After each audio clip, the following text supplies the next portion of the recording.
लिया था कि जो आपके पास में प्रतिरोध होता है उसका जो प्रतीक होता है वो आपके पास में R होता है। इसकी जो इकाई होती है वो ओम होती है। आज हम बात कर रहे हैं अपने पास में अगले टॉपिक के लिए जो था अपने पास में प्रतिरोधों का संयोजन। ठीक है, तो हम आज अपने अगले टॉपिक पे चलते हैं।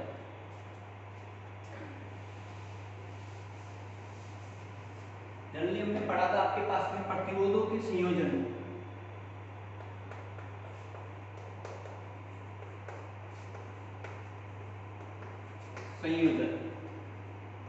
ये मुख्यतः आपके पास में प्रतिरोधों के संयोजन 3 प्रकार के होते हैं। पहला है आपके पास में श्रेणी संयोजन, दूसरा आपके पास में है समांतर संयोजन, समानांतर संयोजन, तीसरा जो है वो है मिश्रित।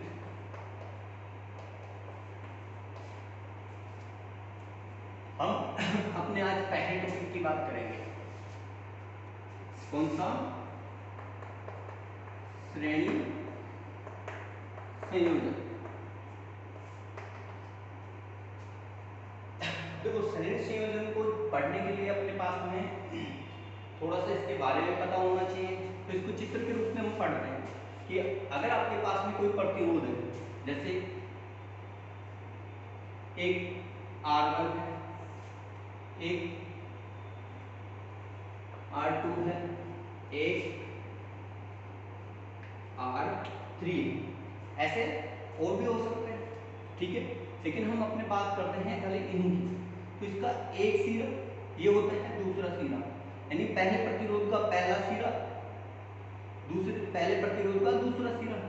ऐसे ही ये दूसरे प्रतिरोध का पहला सिरा हो जाएगा और ये दूसरे प्रतिरोध का दूसरा सिरा हो जाएगा। सेम तीसरे प्रतिरोध का पहला सिरा, चौथे प्रतिरोध का तीसरे प्रतिरोध का दूसरा सिरा। तो ऐसे हम अपने पास में अगर 3 प्रतिरोध, 3 से ज्यादा भी हो सकते हैं, हम बात कर रहे हैं खाली अभी वैसे 3 लेके। अगर इन प्रतिरोधों को एक दूसरे के साथ श्रेणी संयोजन में जोड़ना है तो कैसे जोड़ते हैं? यदि हम पहले प्रतिरोध का दूसरा सिरा दूसरे प्रतिरोध के पहले सिरे से जोड़ दें, फिर दूसरे प्रतिरोध का दूसरा सिरा और तीसरे प्रतिरोध का पहला सिरा जोड़ दें, और इन सभी को इस प्रकार जब जोड़ते हैं तो ये आपका कौन सा होता है? श्रेणी संयोजन होता है। और श्रेणी संयोजन में जब अपने को अगर इसको जोड़ के अगर कुछ कैलकुलेशन निकालनी रहती है तब हम कैसे, क्या होता है कि कुल प्रतिरोध कैसे निकलता है, वो सब बारे में हम जानकारी देंगे। तो अपने पास में हमने इसमें लगा दी एक बैटरी। जैसे बैटरी लगाओगे तो ये यहाँ पे कुछ वोल्टेज होगा, जैसे कुछ वोल्टेज होगा तो उसमें कुछ करंट जाएगी आई, वही करंट इसमें सब में जाएगी आगे, यानी अगर इधर से करंट निकलती है तो वापस बैटरी में भी इंटर होगी।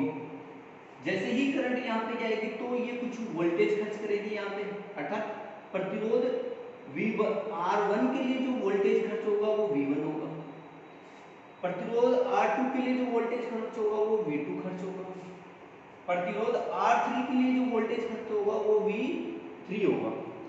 इस प्रकार अगर हम जाने तो देखो आपके पास में पहले प्रतिरोध जो है, पहले प्रतिरोध के लिए जो वोल्टेज खर्च हुआ वो V1 हो गया, दूसरे प्रतिरोध के लिए जो वोल्टेज खर्च हुआ वो V2 हो गया, तीसरे प्रतिरोध के साथ जो वोल्टेज खर्च हुआ वो V3 हो गया।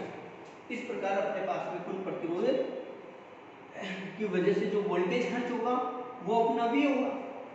ठीक है, तो देखो इससे अपने को क्या जानकारी मिलती है कि आपके पास में जो श्रेणी संयोजन होता है, ये बात कर रहे हैं हम श्रेणी संयोजन की, तो श्रेणी संयोजन में जो प्रतिरोधों में जो वोल्टेज का मान होता है वो क्या होता है?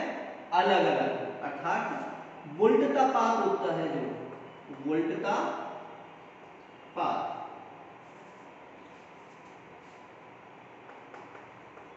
वो क्या होता है, अलग अलग होता है। यानी अगर हम बात करें तो श्रेणी संयोजन में वोल्टता होगी वो क्या होगी, अलग अलग होगी। वोल्टेज क्या होगा, अलग अलग।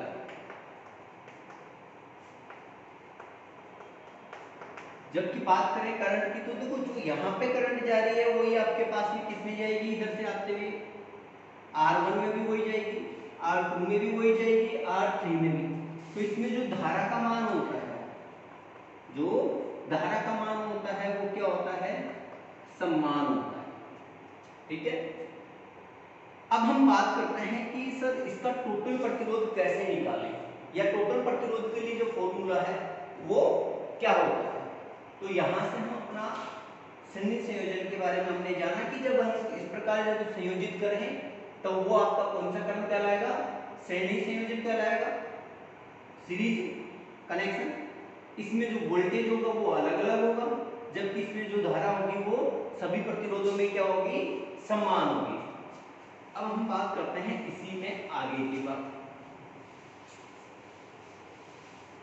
तो इधर देखना, यहाँ पे जो पूरा वोल्टेज V था, अपना वोल्टेज V था, वो कहां पे खर्च हुआ, एक तो V1 में खर्च हो गया, एक V2 में खर्च हो गया, एक V3 में खर्च हो गया। ऐसे अपना पूरा का पूरा जो वोल्टेज हमने बैटरी से लगाया था वो पूरा खर्च हो गया। अब हम जानते हैं, हमने पहले भी पढ़ा है, हमने को पता है कि सर वोल्टेज बराबर क्या होता है, V बराबर क्या होता है, हम जानते हैं V बराबर होता है I इंटू R। तो कहने का मतलब ये है कि ये जो होगा कोई भी वोल्टेज वो उसमें बहने वाली धारा और उसके प्रतिरोध के गुणा के बराबर होगा। अर्थात यहां से हम V1 के बारे में जानना चाहें कि यहां से V1 क्या होगा, तो V1 में बहने वाली धारा कौन सी, वो ये सब पे समान होती है, इसलिए I प्लस V1 का प्रतिरोध, और V1 का प्रतिरोध कितना है, R1। सेम ऐसे ही अगली बात क्या है, V2। तो V2 में धारा क्या होगी, सर वही होगी जो किसमें आपके पास में R2 में है। R2 में भी वही धारा है, क्योंकि धारा का मान आपके पास में श्रेणी में क्या होता है, समान होता है। तो ये आपके पास में R2, फिर क्या आता है R3। तो R3 बराबर में क्या हो जाएगा, सो V3 बराबर क्या हो जाएगा, I इंटू R3। तो हमने एक चीज जानी कि सर जो ये वोल्टेज है इसका जगह हम क्या लिख सकते हैं, I R A। और अपने को पता है ये जो वोल्टेज है ठीक है, इसी को भी आगे लिखें, यानी V2 वाले को भी लिखें, तो I R2 plus I R3। अर्थात हम बात बोले तो इधर से देखना बेटा, ये जो आपके पास में है I1, ये सब में क्या है, कॉमन। तो कॉमन है तो इसको हम क्या ले सकते हैं, बाहर, और कॉमन बाहर लेंगे तो आगे अंदर क्या बच जाएगा, R1 plus R2 plus R3। ऐसे आपके पास में ये प्रतिरोध टोटल इधर। अब अपने को पता है इधर क्या है, V। अब अपने को पक्षांतर का नियम पता है कि अगर कोई गुणा की चीज दूसरी तरफ आती है तो क्या बन जाती है, भाग बन जाती है। तो इधर से लिखना V बराबर आपके पास में I R1 plus R2 plus R3। और अब हम यहां से जानते हैं कि अगर ये V बटा R है, अर्थात यहां से देखना, अगर इसको हम क्या करें, R को एक तरफ रखें, इसको नीचे रखें, तो V बटे R जो है, सॉरी V बटे जो I है वो आपका क्या बन जाएगा, R। तो यहां से हम लिख सकते हैं कि R बराबर R1 plus R2 plus R3। तो अपना एक फॉर्मूला तो ये निकल के आता है श्रेणी संयोजन से कि अगर अपने को पता है कि बैटरी से को जो सप्लाई किया वोल्टेज वो क्या है V, अगर हम इसको टोटल वोल्टेज बोले तब तो ये क्या हो जाएगा T, और इसको अगर टोटल धारा पूछे तो क्या हो जाएगा T IT। तो ये भी क्या हो जाएगा, टोटल प्रतिरोध। तो इस प्रकार अगर आपने को किसी भी परिपथ का कुल प्रतिरोध निकालना है, कौन से वाले परिपथ की बात कर रहे हैं, श्रेणी प्रतिरोध। श्रेणी प्रतिरोध संयोजन में अगर अपने को कुल प्रतिरोध निकालना है तो RT बराबर क्या होगा, R1 R2 R3। क्लियर है? अब यहीं से हम बात करते हैं आगे थोड़ा सा एक आध क्वेश्चन लेके।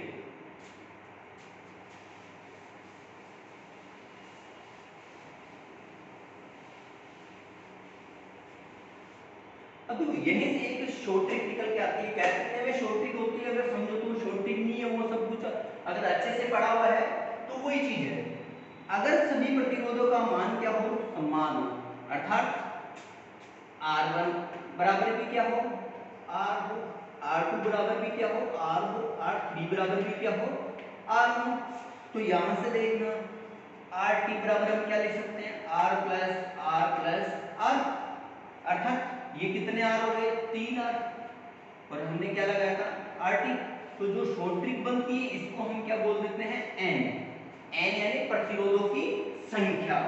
तो इधर से देखना ये कोई नया फॉर्मूला नहीं है, ये आपके पास में शॉर्ट ट्रिक कुछ भी नहीं है, बस समझने का ही है। इधर देखना कहने में शॉर्ट ट्रिक होती है कि मेनली आपका फॉर्मूला ही होता है, N into R भी बोल सकते हैं, ठीक है। जहां N बराबर क्या होगा, प्रतिरोधों की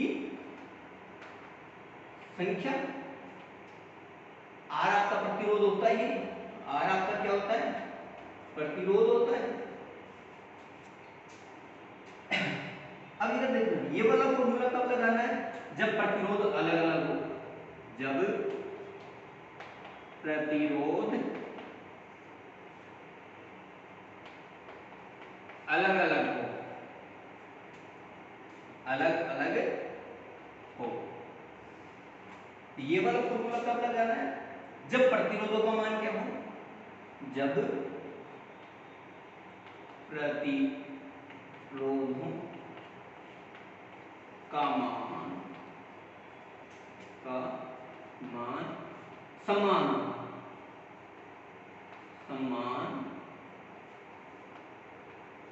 हो।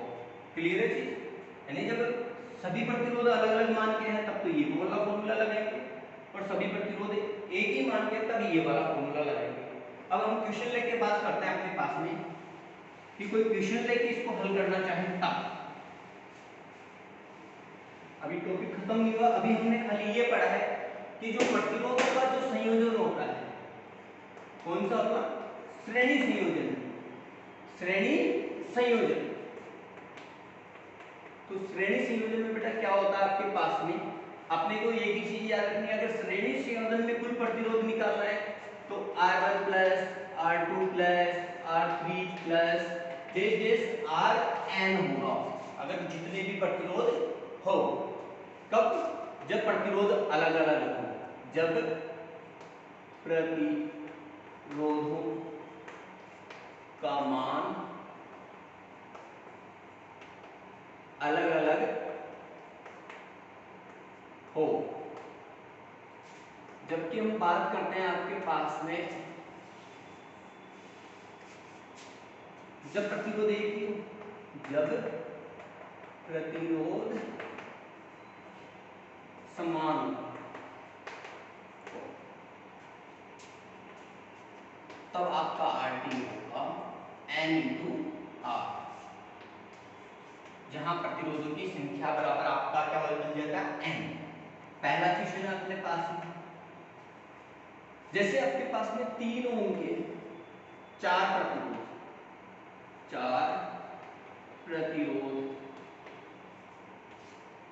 3 ओम के 4 प्रतिरोध श्रेणी क्रम में संयोजित हो, श्रेणी क्रम में संयोजित हो, तो कुल प्रतिरोध क्या होगा, तो कुल प्रतिरोध ज्ञात करो। देखो 2 नंबर का क्वेश्चन होता है, होने में तो छोटा सा ही, तो इसका हल करने के 2 तरीके हैं। अगर आपने अच्छे से पढ़ा है तो आपको पता है कि ये क्या बोल रहा है, 3 ओम के कितने प्रतिरोध है, 4 प्रतिरोध, अर्थात ये कुछ ऐसे जुड़ा हुआ है ये परिपथ में,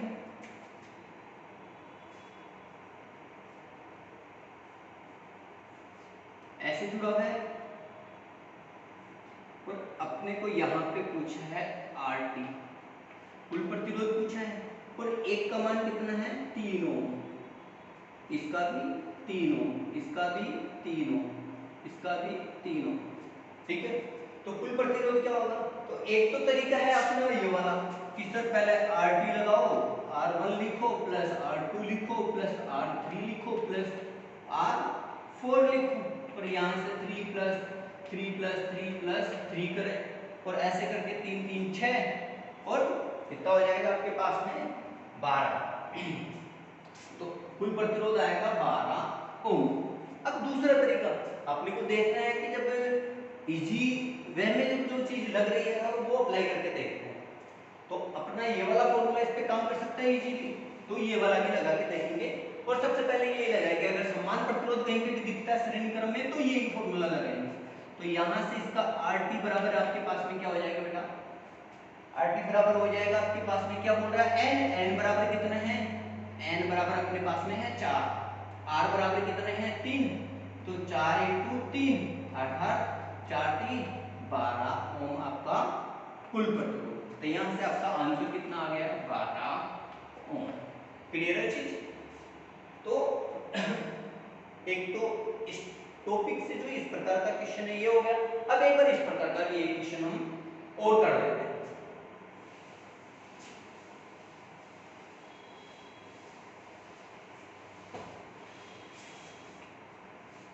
हम बात करते हैं आपके पास में RT। अगर आपके पास में जैसे कुछ क्वेश्चन दिए हुए रहते हैं, कई बार ऐसे भी होता है कि आपने ऐसे कुछ प्रतिरोध जोड़ रखे 3 5 और 2 के, अब आपको इनका RT निकालना है।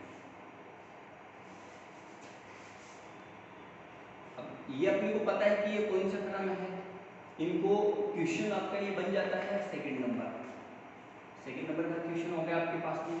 इसमें ये आपके पास में ये बोल रहा है कि 3 ओम है, 5 ओम है और 2 ओम है कुल प्रतिरोध। तो इसका RT लिखो। तो जो RT के लिए यहाँ पे अपना ये पहले वाला फॉर्मूला काम तो करता नहीं, तो ये वाला फॉर्मूला अप्लाई करके देखेंगे हम। RT बराबर हम क्या बोल सकते हैं, अपने लिया R1 बराबर क्या है, अपने को पता है RT क्या करना है, ज्ञात करना है। तो R1 अपने लिए क्या है 3 ओम, R2 कितना है 5 ओम, R3 कितना है आपके पास में 2 ओम। तो आपका यहां से RT बेटा क्या आ जाएगा R1 plus R2 plus R3, जो आपके पास में हो जाएगा 3 प्लस 5 प्लस 2, और ये कितना हो जाएगा आपके 10। ये आपका टोटल प्रतिरोध है जो वो RT कितना आ गया 10 ओम। तो आज अपना एक टॉपिक कंप्लीट हो चुका है, कौन सा वाला, प्रतिरोधों का श्रेणी संयोजन। ठीक है।